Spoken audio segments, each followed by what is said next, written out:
Hey there, I know it's been a while since I've done one of these, and it's been an even longer time since I have talked about some topics that I'm about to talk about. So, really important though, because I'm going to ask you first if you have had situations right now in your life where you're going, I feel like I don't fit in my life, or I feel like I'm looking at my life and going, not that how did I get there in a negative way, but like, how do I fit into this? This doesn't even feel like me, or this suddenly doesn't feel like it's my life, or things are changing, or something that you have been doing is just not working no matter anymore, no matter how much you try, no matter how hard you try, and no matter how like you're like, well, I'm doing this and doing this and doing this, and this is what's been working and it's not working. So, and this is at a really deep level. This has to do with relationships and jobs, careers, businesses, living situations, all kinds of things, and down to very minutia, right?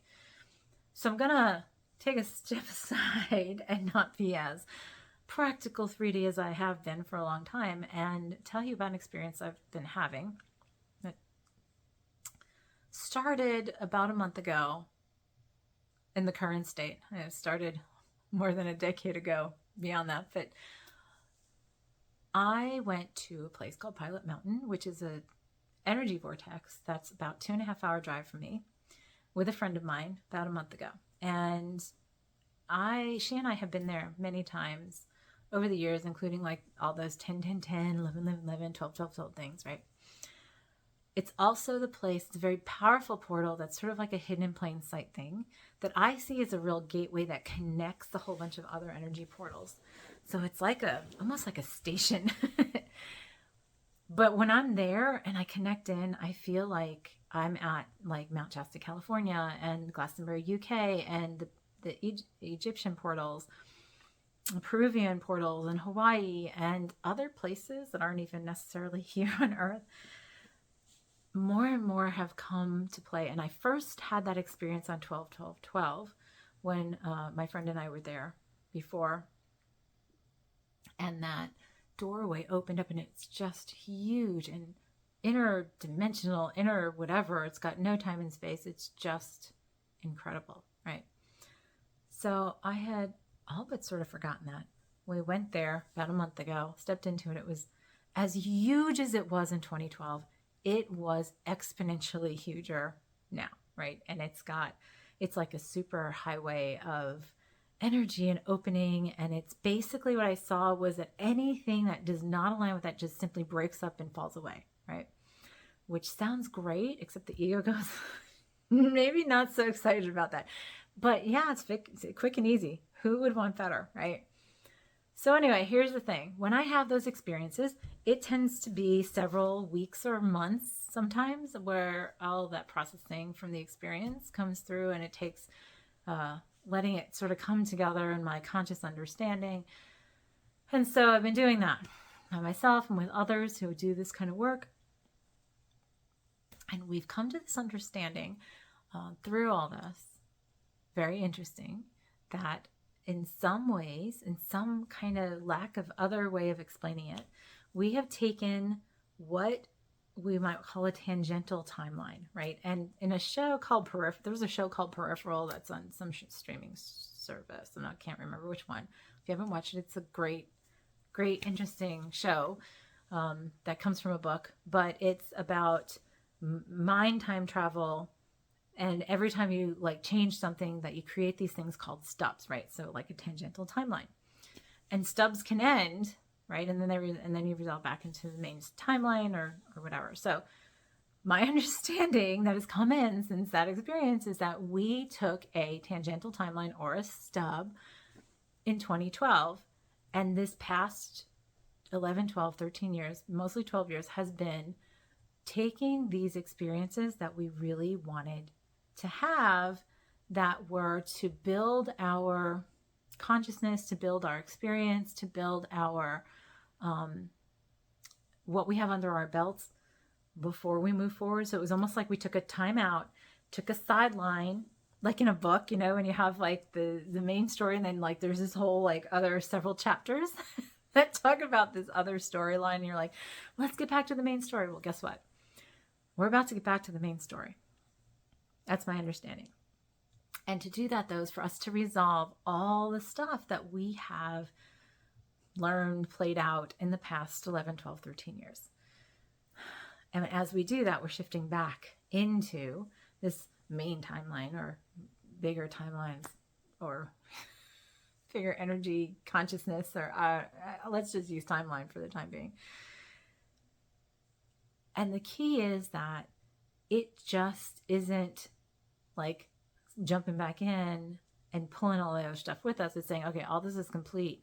I am incorporating all this, letting it go, and moving back to this, moving to this main timeline. So many might have been noticing, if you think about it, a lot of things and energies, experiences have been coming up that feel very similar to 11, 12, or 13 years ago. And you're going, where did that come from? Not quite sure, like, why this has popped up, or you see a pattern in your reality that's like, wow, I haven't even thought about this, but that started happening. That was what was going on, 11, 12, 13 years ago with me. So also the feeling of, I don't fit here anymore, or this feels like it's played out or something, and I can't seem to move forward from this, and I feel sort of stuck, or no matter what I try to do, I can't seem to move forward from this. Well, it's interesting because it feels like it's literally like jumping from there back to the main timeline. And it's like, okay, well, now I've just got to let go of this stuff. No matter how comfortable the ego has started to get with it, no matter how much we've delved into that depth of experience over the past 12 years, but it was very important, is my understanding, to really master what's to come moving forward back in the main timeline, so to speak. So it's really mind bending if you try to put your mind around it. But when you feel into it, most of the people, pretty much anybody I've spoken to about it, has been like, oh yeah, this makes sense. And they might even resist it at first, and they go, oh, but it does make sense. I even resisted it, going, yeah, no, I don't want to go back to that. And it's like, no, not going back. It's moving forward from that point.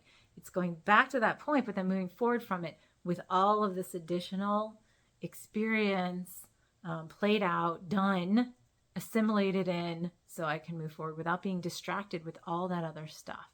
Now the question is, what's the thing that's the main theme moving forward? I don't know yet. I think we don't have that context yet, because our task that we had chosen was to finish this up, finish this stub, complete all this. And that's why everything's sort of like, many things feel like they're sort of like a dead end right now, or in a stuck point, or, oh my gosh, this has been working for 10 years. Why does it suddenly not work, or it feels really clunky, or I'm falling back into a pattern that I haven't seen in 12 years. There you have it. So now the key is to look at things from a bigger, broader perspective, to say, okay, so with my experience, with my knowledge, how do I transcend this, and how do I utilize this to the best of my ability, and how do I move forward in a different way? And beyond that, I'll keep you posted what comes to me, but it's something to just be aware of, and to ask yourself, like, what is there for me to do? What is there for me to be? Because I feel like the next 6 to 12 months is going to change a lot of things that we have no context for right now. And I'm not saying that's bad or good, it's neither. It just is. And probably in the bigger picture, it's going to be very, very productive and very progressive, but it could feel clunky, like I was seeing in the energy of the superhighway, the superhighway of energy, where anything that doesn't align is just going to fall away, which means that there's no comfort for the ego at all. And if you want to know how to navigate that, that's really, my programs really help. The most practical in our lives, my claim program helps just the most practical in our lives, all the way to things like this, because it's all integrated and it's all part of the same thing. But comment below. I want to hear about your experience, and if you've had things like that after you've sort of sat with it, and tell me, like, have you noticed that kind of energy, that kind of like wall thing that you keep on feeling like, like I'm not even fitting, like I said, this square peg into the round hole, and I'm trying to stuff an orange or an apple into that instead. And it's just a feeling that you can't quite put your finger on. So I'm with you. Stay in presence, stay in love, and self-support and nourishment. And then we can just take it one step at a time.